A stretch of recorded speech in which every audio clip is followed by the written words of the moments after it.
Jadi kalau misalkan teman-teman masih ingat ya, di tanggal 27 Januari update Bitcoin terakhir kita sempat membahas mengenai potential falling wedge yang terjadi pada Bitcoin dan apakah kita sudah melakukan pelunasan atau belum. Kalian bisa tonton di satu video sebelum ini. Dan ini gue post ya untuk analisanya di tanggal 27 Januari ketika BTC masih di sekitaran 41 sekian lah namanya, 41.500. Dan ekspektasi kita adalah dia itu pada saat itu belum melakukan pelunasan gitu pada falling wedge ini, dan pelunasannya ada di sekitar 43 sampai 44. Jadi nggak berapa hari setelah itu ya, beberapa hari kemudian kita memang terbukti mengalami pump lagi gitu ya. Terbukti karena memang dari falling wedge ini yang kita ukur teman-teman dengan targetnya dan target breakoutnya gitu ya. Kita ukur ini memang pelunasan ini itu kemungkinan terjadi di sekitar 43 sampai 44, di mana memang ini ada banyak resistensi di sini teman-teman ya. Kalian lihat di line yang warna biru ini aja, ini di area 44K awal aja ini udah berapa kali resisten ya, udah sekali, dua kali, udah 3-4 kali lah teman di sini ya. Jadi kalau misalnya teman butuh update ya, outlook Bitcoin yang terupdate atau outlook altcoin, koin-koin yang lain, biasanya gue akan bahas melalui grup ini, dan ini gratis ya, khusus untuk VIP member seumur hidup teman ya, analisa dari gue. Joinnya juga gratis, nggak bayar sama sekali. Kalian tinggal daftar BingX saja melalui link yang ada di deskripsi. Dan teman bisa menggunakan kode referral gua yang satu ini ya. Terus syarat berikutnya, teman bisa tinggal ke bagian copy trade dan kalian copy salah satu trader yang ada di bagian conservative trader ini. Kita cek di sini adalah copy trader yang selama 6 bulan terakhir tuh bisa memberikan kita keuntungan kalau misalnya kita copy mereka gitu. Jadi meskipun kita sibuk kerja, ini juga tetap jalan teman ya, posisi tetap kebuka ketutup sendiri, kita tinggal klik copy aja. Let's say kita copy yang ROI-nya itu yang 75% teman.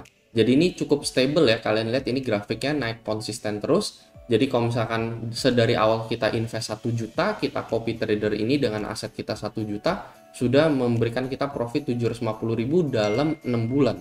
Nah, semisal kalian udah daftar BingX, kalian udah nyoba fitur copy trade-nya, kalian bisa tinggal DM admin aja, mau linknya ada di deskripsi untuk dimasukkan ke dalam grup ini. Jadi grup ini memang mendapatkan analisa dari gue yang paling update teman-teman. Dan kita saat ini akan membahas analisa yang satu ini teman-teman ya. Jadi analisa ini basically mengenai potential top yang terjadi pada Bitcoin ya. Ini kita membandingkan dengan yang terjadi di bulan April 2021. Dan kenapa potensial top ya, atau kenapa ini kita berada di area resisten yang cukup kuat ya, di daerah 40 sekian lah teman ya, Bitcoin di atas 40.000 ini. Kenapa ini adalah area overbought banget untuk Bitcoin? Itu sebenarnya gue udah pernah jelasin teman ya, sedari Fibonacci gitu ya. Kalian bisa tonton ini lebih jelasnya ya di beberapa video yang lalu gitu ya, karena di sini gue nggak akan ulang lagi. Di sini 618 kalian lihat ya, 48.200 ini menjadi local topnya Bitcoin ya, terjadi pada siklus bull run lalu. Kita ukur dari peak to bottom, ini juga 618, 13.300. Banyak yang berharap ke level 20.000, tetapi ternyata kita malah dibikin double bottom ke level 4.000 sebelum benar-benar real bull run setelah halving terjadi. Jadi rata-rata ya, Bitcoin nggak akan benar-benar menuju new high sebelum halving terjadi teman. Sama seperti ini kita ukur tadi udah ya, dari topnya sampai bottomnya 618, 48.2 gitu. Jadi benar-benar sama persis, dan ada potential top area di sini. Untuk lebih detailnya ya, kalian bisa tonton di beberapa video yang lalu ya teman-teman ya. Karena di saat ini ya, kita hanya akan membandingkan teman-teman ya, skenario yang terjadi teman-teman ya saat ini ya, di bulan Februari 2024 ini benar-benar betul mirip banget sama yang terjadi di sini teman-teman ya, April 2021 pas Bitcoin lagi bull run gitu. Jadi sebenarnya kalau misalkan ada yang berpikir bahwa falling wedge ini kita udah koreksi gitu ya, kita udah koreksi dan kita udah siap menuju new highs gitu, entah ke level 50.000 atau ke level 60.000. Kenapa chance itu menurut gue lebih kecil dibandingkan ada potential another deep correction bakalan terjadi pada Bitcoin gitu ya. Ya pada saat ini sebenarnya juga sama gitu ya, pada Bitcoin bull run ketika Bitcoin ada di level 64 gitu ya, koreksi ke level 47, orang kira udah cukup gitu ya, udah cukup nih koreksinya, udah lumayan dalam. Dan harusnya dari pemantulan ini, dari rebound 47 ke rebound 58, ini harusnya Bitcoin bakalan terbang lebih tinggi lagi gitu ya. Tetapi nyatanya malah Fibo 618 ya, kita ukur ini dari top ini ke 1, ke bagian bottomnya ini 0 gitu ya. Kita ukur dari Fibonacci, kita ketemu nih 618 ini ternyata adalah resistensi yang cukup kuat. And then dari 618, mungkin pada saat ini banyak yang orang yang beli Bitcoin berharap Bitcoin langsung menuju ke 1M, 2M. Nggak taunya ini adalah titik resist, and then dari level 58 dibanting jauh ke bawah lagi gitu ya. Jadi itu apa yang benar-benar kita harus waspadain juga gitu ya. Mungkin di rebound yang saat ini terjadi, mungkin ada orang yang mungkin yang baru terjun di dunia kripto terjebak dengan hal yang sama yang mereka lihat di April 2021 ini, karena pasti aja akan ada new user yang lagi-lagi terjebak gitu teman-teman ya, dengan yang kurang lebih ya chartingannya yang sama-sama juga ya, yang siklus yang berulang kena jebak lagi gitu ya. Makanya di sini ya mungkin ya gue juga kasih peringatan khusus new user gitu ya, mungkin yang baru terjun di dunia kripto, kalau udah koreksi gitu ya, udah koreksi itu ternyata bisa lebih dalam lagi gitu ya. Jadi nggak sekedar dari 48 ke bawah gitu ya, 20% koreksi ini tuh udah over gitu ya. Sama seperti pada siklus bull run yang lalu gitu ya. Ya dari sini, dari koreksi ini, koreksi sekitar 20-30% ini, orang udah mungkin di sini berpikir oke, correction is enough gitu ya. 30% correction dari sini ke sini, teman. 30% harusnya dari sini kita langsung bakalan menuju new bull run gitu ya. Padahal ternyata koreksi ini dalam beberapa bulan sampai ke area COVID ini benar-benar jauh lebih dibanting lagi gitu ya. Dari sini aja bisa koreksi sekitar 50% lagi teman-teman ya. Padahal ini udah turun 30%, tetapi dari 30% ini kalau ada orang yang beli, dia kena dam lagi 50% ke bawah teman-teman ya. Itulah sebetapa dalamnya koreksi itu bisa terjadi teman-teman ya. Jadi nggak hanya semisal koreksi sekitar 20% ini udah cukup, enggak teman. Jangan lupa keadaan Bitcoin pada bear market aja ini bisa terkoreksi sampai minus 76% teman-teman ya. 76% dari all time high dia gitu. Jadi untuk koreksi yang mungkin bisa dianggap ya, let's say kita targetin aja 36 aja, ini 27% ini possible banget gitu untuk Bitcoin. 27 sampai 30% ini possible banget gitu buat Bitcoin ya. Itu ada di sekitaran level 33 ya, kita incernya di sini, gue incernya ya nggak jauh-jauh dulu gitu ya, yaitu 36K dulu, sama seperti apa yang gue bilang di sini teman-teman ya. Kita expect dalam 1-2 minggu ke depan ya possible sideways gitu ya untuk si Bitcoin ini. Sideways-nya tapi bukan sideways yang turun ke 40.000 and then naik lagi ke 43 gitu, enggak teman-teman ya. Justru kalau misalkan sideways ini tiba-tiba turun lagi dibikin ke level 40.000 ini ya justru malah cukup bahaya gitu ya, karena dekat-dekat area support ini bisa aja support itu break teman-teman ya, break and then kita langsung menuju new low gitu ya. Cuman sideways yang kita bicarakan ini adalah sideways yang terjadi di area resistensi, karena di sini bakalan banyak banget gitu ya buyer and seller yang coba nge-fight harga si Bitcoin, apakah dia bakalan lanjut teman-teman naik ke level 46.000 ya, atau ke level 47.000 lagi gitu ya, dimana ya di sana adalah batas confirmation level teman-teman ya untuk si Bitcoin ini. Confirmation bahwa ya bisa jadi analisa kita yang kita bicarakan ini terjadi invalidasi teman-teman ya. Bisa jadi ya kali ini mungkin nggak sama seperti yang dulu gitu ya, and then Bitcoin langsung terbang ke level 50.000 ke atas teman.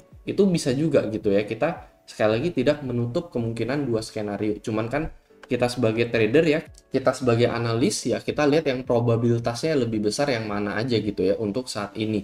Kalau misalnya terjadi invalidasi, nanti kita ikutin lagi baru ke skenario atau ke naratif berikutnya Bitcoin gitu ya. Cuman kan so far sejauh ini dia memang sejalur dengan yang terjadi di bulan April 2021 gitu ya. Jadi max resistensi yang possible gitu ya di minggu depan untuk Bitcoin ya, kemungkinan sih masih bakalan sideways lagi, nggak akan langsung dump ke 38 atau 40, nggak akan langsung terjadi breakout juga ke level 47, tetapi lebih ke arah sideways aja gitu ya. Sideways ini possible 618 kalian lihat di 45.000 teman-teman. Jadi 45.000 ini di garis horizontal yang berwarna kuning ini gitu ya. Dan ini adalah area resisten juga di tanggal 2 Januari 2024 kemarin.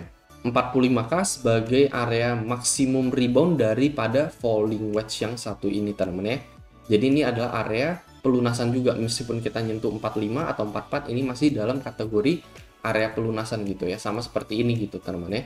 Dia kalian lihat ya, ini kan kita ukur juga nih dari belakangnya, terus kita ukur ke target breakout. Nah ini kan kurang lebih sama teman-teman ya, di 618 juga, yaitu di level 58.000 sebelum diterjunkan ke level 31.000. Kalau ini pelunasannya juga sama ke level 44 sampai 45.000 sebelum diterjunkan dibikin koreksi lebih dalam lagi dengan target breakdown minimal yaitu di level 36.000, dan bahkan bisa jauh lebih dalam lagi teman-teman, bisa lebih dalam dari ekspektasi kita gitu ya. Ini aja ini agak di luar ekspektasi gitu ya, dari 48 breaknya langsung ke level 30 ya. Jadi ya memang nggak ada yang nggak mungkin teman-teman gitu ya. Apalagi kalau misalnya sampai 38K ini break teman-teman ya possible area support itu ya ranging itu ya berada di area ini yang kalian lihat teman-teman. Karena ini ada banyak banget support ya. 21 November support, 14 November support, di tanggal 27 Oktober juga support. Dan ini adalah area yang kita bicarakan yaitu yang minimalnya itu 36 gitu. 36 habis itu di sini kan ada lagi nih 35 terus di sini 34 lagi teman-teman. Jadi sebenarnya antara 36 sampai 33 gitu ya. Cuman kita ambil yang benar-benar dengan probabilitas yang tinggi bakalan dicapai yaitu di level 36 aja gitu. Nggak usah sampai kalau yang 33 ini teman-teman ya. And then di sana mungkin baru ada possible area rebound untuk Bitcoin gitu ya. Jadi apa yang terjadi juga pada saat itu ya di bulan April ini kalian lihat ini banyak banget sideways di bagian resist teman-teman ya. Jadi sekali lagi di bagian resist gitu, bukan sideways-nya itu dibawa ke bawah di testing support and then dibawa ke atas enggak teman-teman ya. Cuman bener-bener di dekat-dekat area resist saja. Ini so far sih ini udah cukup lumayan berjalan gitu ya. Karena beberapa hari ini dari tanggal 31 sampai di tanggal 2 kita nggak dibikin langsung terjun ke support lagi. Cuman kayak nyoba fight untuk dibikin naik lagi gitu ya. Ya bisa jadi gitu potensi naiknya kan sekali lagi 44 sampai 45K gitu ya, dan ada possible sideways di area tersebut yang berlangsung mungkin 1 sampai 2 minggu ke depan teman ya. Nah, paling kurang lebih itu aja sih teman ya. Jadi gue sekali lagi nggak begitu expect tiba-tiba akan ada strike down gitu ya ke level 40K ya. After sideways ini baru nanti kemungkinan bisa jadi ada one big volume kalau misalkan sampai satu volume di tanggal 12 Mei tahun 2021 ini terjadi. Satu volume ini membawa Bitcoin terjun ke area supportnya lagi minus 13% teman ya. Dan kalau sampai ini terjadi ya, satu big volume dalam candle satu hari yang membawa Bitcoin let's say minus 7%, ini kan udah mendekati area support ya. Kalau misalnya Bitcoin dibikin sampai ya minus 8% lah teman ya. 8% ini udah dibikin balik ke support lagi teman ya, dalam satu candle aja atau 1 sampai 2 candle aja. Nah, di sana kemungkinan besar analisa kita ini cukup valid, dan kalau misalnya terjadi Bitcoin balik lagi ke area level 39.6 ini possible banget untuk break support and then menuju ke area target kita yaitu di level 36 sampai 35 ribu untuk Bitcoin gitu. Nah, paling kurang lebih itu aja sih apa yang pengen gua kasih tahu gitu ya. Kalian ya wajib share gitu ya ke orang-orang lain yang mungkin baru terjun di dunia kripto baru-baru ini gitu ya. Karena pasti yang baru join di bulan Oktober tahun 2023 yang baru masuk kripto gitu ya. Kita nggak bilang yang udah nyelesain 2 siklus bull run bear market ini, 2 bull run bear market ini, tetapi yang benar-benar baru join di bulan Oktober itu taunya Bitcoin cuma naik aja gitu ya. Nggak tahu kalau misalnya Bitcoin bisa koreksi dalam itu teman-teman. Nah, paling kurang lebih itu aja sih apa yang pengen gue sampein. Semoga analisa ini bisa membantu, dan seperti biasa sampai jumpa di next video.